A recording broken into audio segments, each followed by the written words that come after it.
Сәлем достар, қазақ халқының ұлттық тағамдарының бірі бауырсақты бірге дайындайық. Бауырсақты әр өңір әр қалай, біреуі 4 бұрыш, біреуі 3 бұрыш алып, кейбір жерлерде домалақ қылдырып пісірген ұнатады. Бүгін домалақ бауырсақ пісіреміз, іші толық, қуыс болмайтындай бауырсақ шығады. Сүт, су, дрожжи, 2 ас қасық қант, тұз және майонез қосып, осындай қамыр аштым.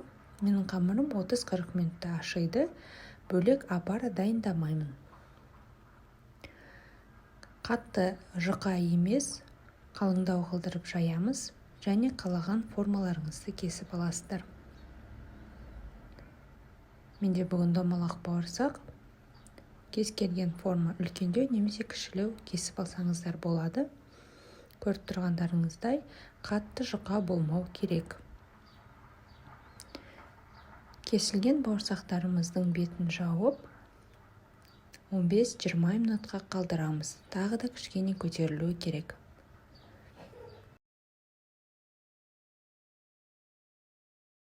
Қызып тұрған майда бауырсақтарымыз қызарғанша пісіріп аламыз. Астарыңыз дәмді болсын, сіздерге ұнайды деген ойдамын. Барлық қажет өнімдердің мөлшерін описанияға қалдырып кетемін. Менімен бірге болыңыздар. Рахмет.